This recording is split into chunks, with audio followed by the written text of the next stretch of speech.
Hello everyone and welcome back to the r/Civ Battle Royale Mark II. I'm your host Eternix and today we will be doing something a little differently.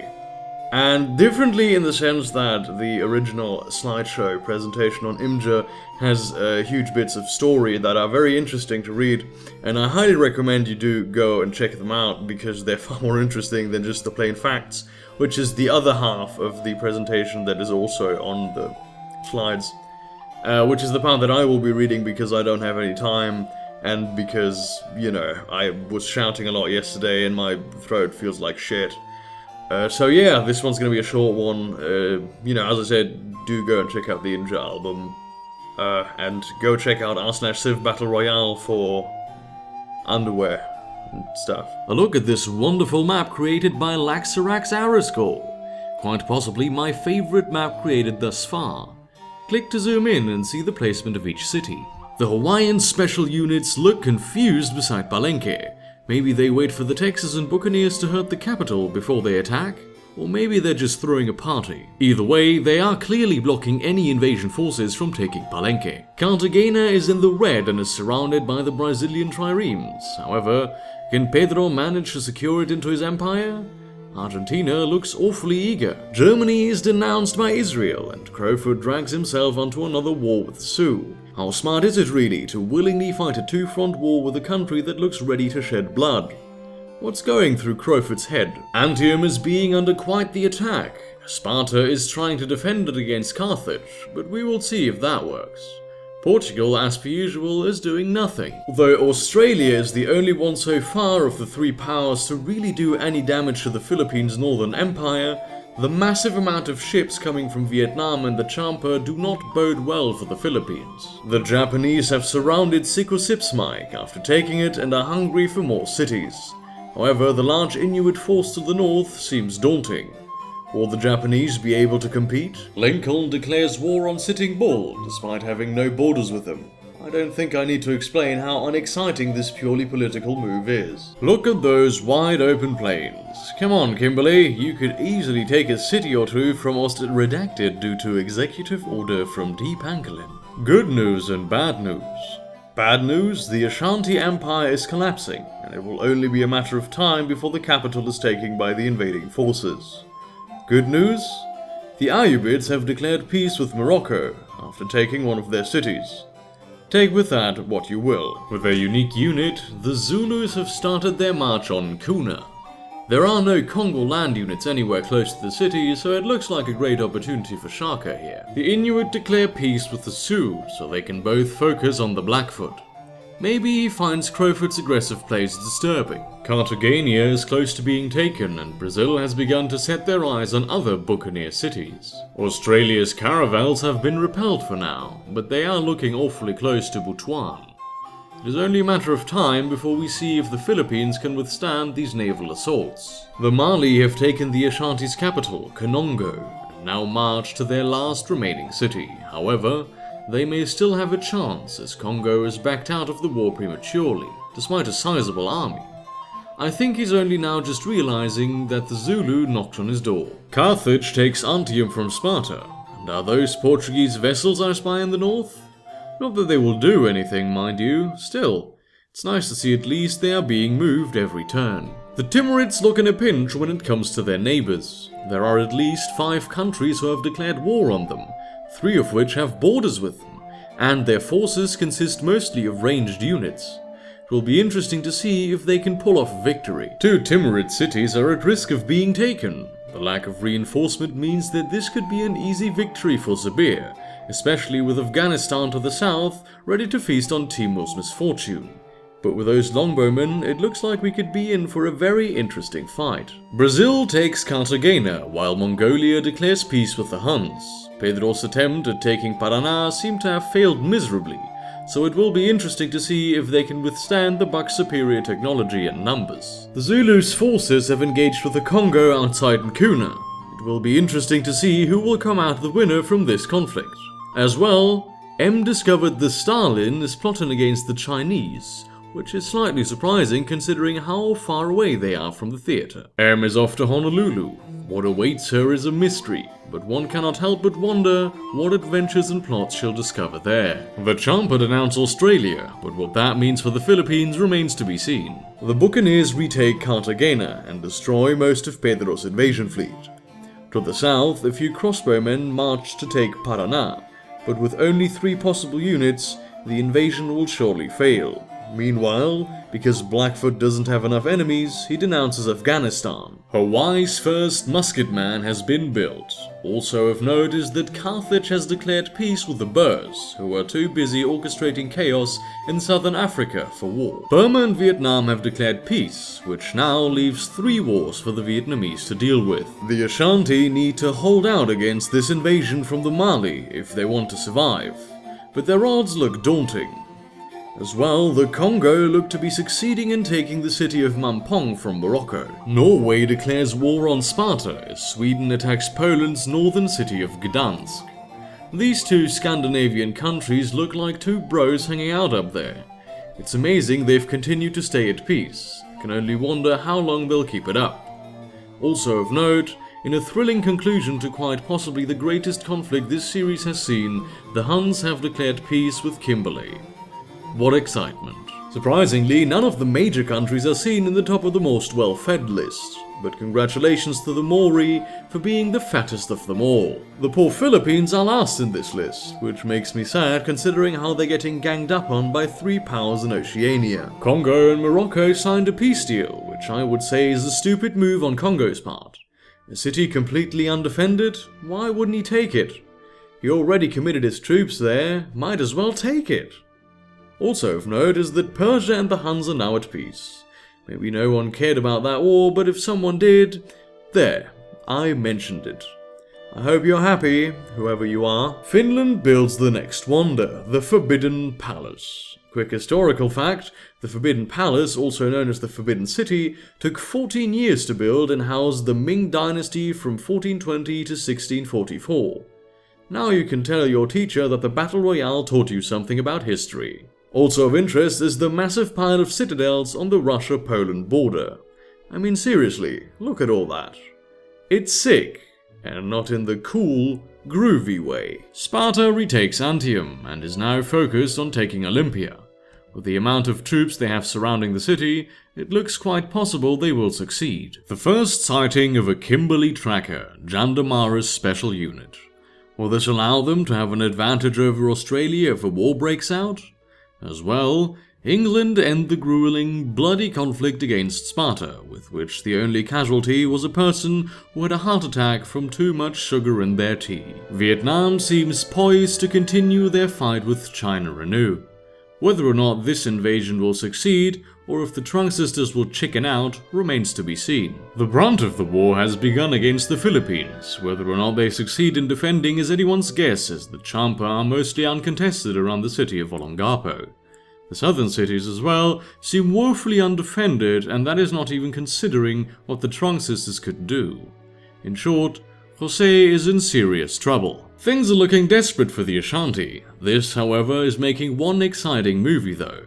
This event could totally be turned into an Oscar-winning movie. Norway and Germany are at war after an uneventful conflict. Hitler gets to curse and growl again. Norway continues to be passive, despite having a decent naval presence. In probably one of the most ridiculous and probably cruel moments of the Battle Royale Mark II, Ireland has created not 1, not 2, but 3 citadels right outside London, essentially all but splitting Churchill's empire in 2.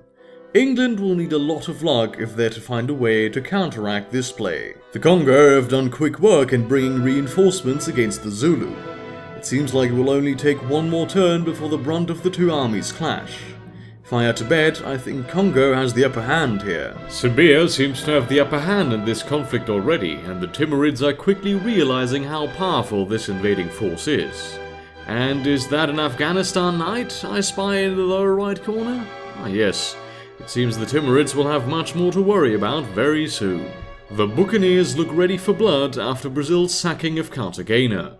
The question is of how far will they go in their vengeance, and if Brazil will prove a worthy opponent. Also of note is the peace between Israel and the Timurids.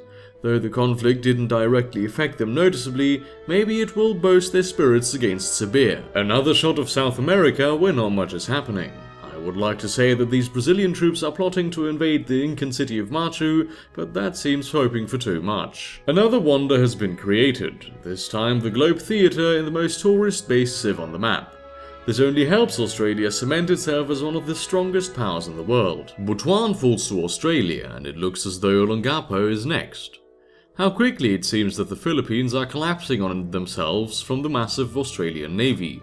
This is realizing that the Trunk Sisters have yet to even attack any of the Philippine cities. Vietnam declares peace with Tibet and now has entered Chinese territory.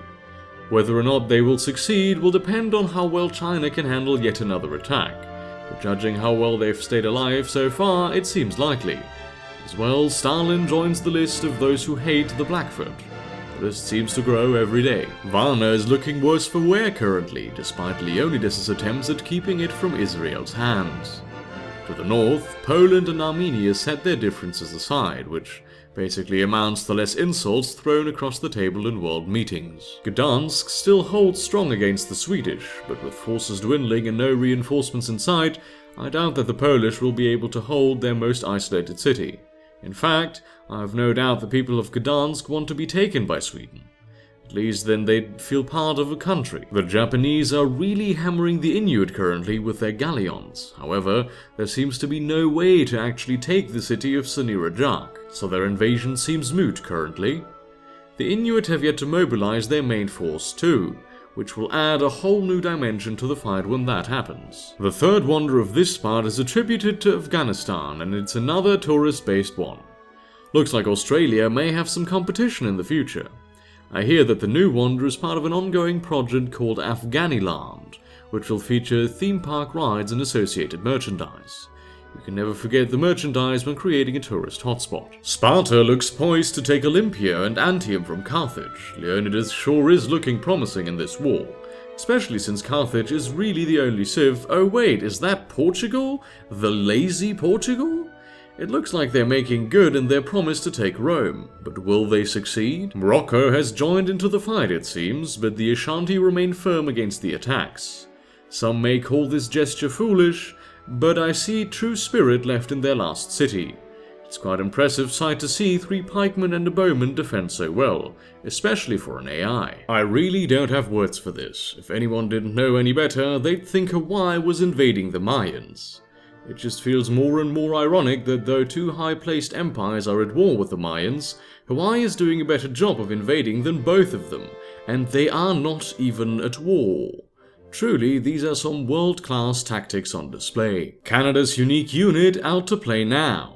How this will help them remains to be seen, but the money they receive will surely boost Leicester's confidence in war. Maybe next time they won't be so ineffective against their enemies. Israel is doing well, but their forces are dwindling rapidly. They need to take the city as quick as possible if they want to succeed, but with Sparta's reinforcements, it might be a little dicey. Also of interest is the last Roman legion. They still remain as vigilant as ever, plotting for a moment to snatch a city from under Leonidas' nose. Maybe Israel will allow them the opportunity to do so. Look at that army! The full might of Australia's navy is in full view here, and it is clear that the Philippines are in serious trouble if they have to face those ships. As well, the Shampa have taken the city of Olongapo, and it looks like Baguio is next. It is the beginning of the end for Jose Rizal, it seems. Also important is that the Sioux and Mexico are now at war. The fighting is turning in the Zulus' favor. It will be interesting to see if this advantage lasts.